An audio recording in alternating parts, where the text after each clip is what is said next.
आज की वीडियो में हम बात करेंगे मेंबर्स ऑफ पार्लियामेंट यानी सांसदों के प्रिविलेजेस या विशेषाधिकारों के बारे में। हमारे संविधान में इससे रिलेटेड जो आर्टिकल है वो है आर्टिकल 105। सबसे पहले तो हम ये जानने की कोशिश करेंगे कि आर्टिकल 105 में डिस्क्राइब किए गए ये प्रिविलेजेस किस किस को प्राप्त होते हैं। तो एक नाम तो मैं आपको पहले ही बता चुका हूं, मेंबर्स ऑफ पार्लियामेंट यानी सारे के सारे सांसद। इसके बाद दूसरा नंबर आता है पार्लियामेंट के दोनों हाउसेस का यानी लोकसभा और राज्यसभा का। फिर तीसरा नंबर आता है पार्लियामेंट की कमिटीज यानी समितियों का। और फिर चौथे नंबर पर हैं भारत के अटॉर्नी जनरल यानी महान्यायवादी। और पांचवें नंबर पर आते हैं सारे के सारे यूनियन मिनिस्टर्स यानी केंद्रीय मंत्री। अब आप सोच रहे होंगे कि अटॉर्नी जनरल और सारे के सारे मंत्रियों को ये प्रिविलेजेस क्यों दे दिए गए। इसका कारण यह है कि आर्टिकल 105 बिल्कुल साफ साफ ये कहता है कि संविधान के प्रोविजंस के मुताबिक जिस भी व्यक्ति को पार्लियामेंट में बोलने का अधिकार है उन तमाम व्यक्तियों को ये प्रिविलेजेस प्राप्त होंगे। यही कारण है कि अटॉर्नी जनरल और सारे के सारे केंद्रीय मंत्रियों को भी ये प्रिविलेजेस प्राप्त हैं। लेकिन यहां पर ध्यान रखने लायक बात यह है कि भारत का जो राष्ट्रपति होता है जो कि पार्लियामेंट का ही एक हिस्सा है, उसे ये प्रिविलेजेस जो हैं वो प्राप्त नहीं होते हैं। पार्लियामेंट के प्रिविलेजेस को हम दो भागों में बांट सकते हैं। फर्स्टली कलेक्टिव प्रिविलेजेस यानी सामूहिक विशेषाधिकार, और सेकेंडली इंडिविजुअल प्रिविलेजेस यानी व्यक्तिगत विशेषाधिकार। पहले बात करें कलेक्टिव प्रिविलेजेस की, तो ये वो प्रिविलेज होते हैं जिन्हें कि दोनों हाउस यानी दोनों सदन सामूहिक रूप से प्राप्त करते हैं। जबकि जो इंडिविजुअल प्रिविलेजेस या व्यक्तिगत विशेषाधिकार होते हैं वो सारे के सारे मेंबर्स यानी सदस्यों को व्यक्तिगत रूप से प्राप्त होते हैं। तो आइए फिर पहले बात करते हैं कलेक्टिव प्रिविलेज की।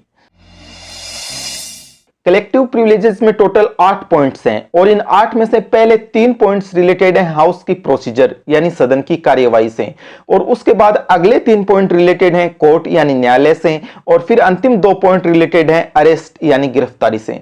तो पहले बात करें अगर प्रोसीजर से रिलेटेड 3 पॉइंट की, तो इनमें से पहला पॉइंट तो यह है कि प्रत्येक हाउस को अपनी जो प्रोसीजर या डिबेट होती है उसको पब्लिश करने या पब्लिश करने पर रोक लगाने का अधिकार होता है। यहां पर यह बात ध्यान रखने लायक है कि कलेक्टिव प्रिविलेज का जो ये पहला पॉइंट है यह सबसे ज्यादा इंपॉर्टेंट है। क्यों? क्योंकि इसे डिस्क्राइब किया गया है संविधान के आर्टिकल 105 में।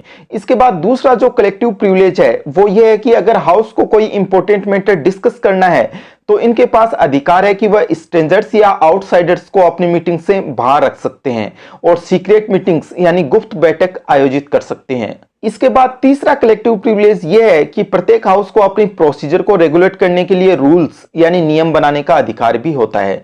इसी के साथ हाउस की प्रोसीजर से रिलेटेड जो पहले 3 कलेक्टिव प्रिविलेज थे वो तो हो गए हैं कंप्लीट। अब आगे आने वाले जो 3 कलेक्टिव प्रिविलेजेस हैं वो रिलेटेड होने वाले हैं कोर्ट या न्यायालय से। इस तरह से चौथा कलेक्टिव प्रिविलेज ये होगा कि जिस तरह सुप्रीम कोर्ट और हाई कोर्ट के पास अपने कॉन्टेम्प्ट या अवमानना के लिए पनिशमेंट देने का अधिकार होता है, बिल्कुल उसी तरह से इनके पास भी अपने कॉन्टेम्प्ट या फिर ब्रीच ऑफ प्रिविलेज यानी विशेषाधिकारों के उल्लंघन के लिए पनिश करने का अधिकार होता है। इसके बाद कोर्ट से ही रिलेटेड अगला कलेक्टिव प्रिविलेज ये होगा कि एक कोर्ट की तरह ही हाउस भी जो है वो इंक्वायरी यानी किसी जांच को प्रारंभ कर सकता है और रिलेटेड विटनेसेस और रिकॉर्ड को उपस्थित करने का आदेश भी दे सकता है। इसके बाद कोर्ट से रिलेटेड अंतिम कलेक्टिव प्रिविलेजेस ये है कि हाउस की जो प्रोसीडिंग होती है उसके संबंध में कोर्ट किसी भी तरह की कोई भी इंक्वायरी नहीं कर सकता। इसी के साथ हाउस की प्रोसीजर और कोर्ट से रिलेटेड जो 6 कलेक्टिव प्रिविलेजेस हैं वो तो हमने कर लिए हैं कंप्लीट। और अब जो अंतिम 2 कलेक्टिव प्रिविलेजेस बचे हुए हैं वो रिलेटेड होंगे एक मेंबर के अरेस्ट यानी गिरफ्तारी से। तो इस तरह से 7वां पॉइंट हो जाएगा कि हाउस का जो एरिया होता है उसमें प्रेजाइडिंग ऑफिसर के परमिशन के बिना ना तो किसी व्यक्ति को अरेस्ट किया जा सकता है और ना ही किसी भी व्यक्ति के खिलाफ किसी भी तरह की कोई कानूनी कार्रवाई की जा सकती है, चाहे वो सिविल हो या क्रिमिनल।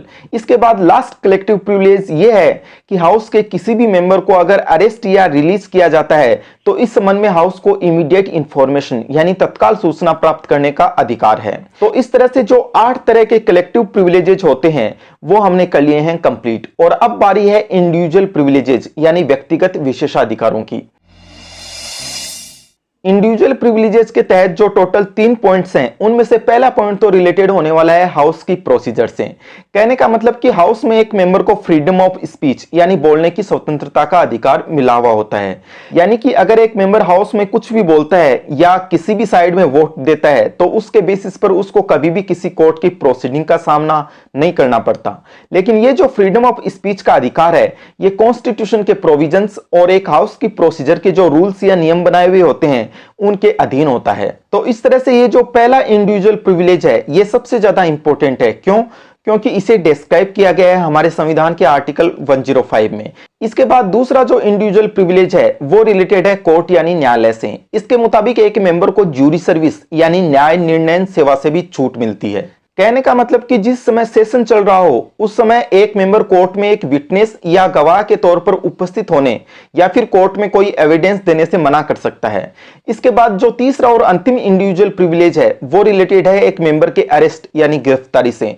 इसके मुताबिक एक मेंबर को ड्यूरिंग द सेशन यानी जब तक सेशन चल रहा हो तब तक, और सेशन के स्टार्ट होने से 40 दिन पहले और सेशन के खत्म होने के 40 दिन बाद तक अरेस्ट नहीं किया जा सकता।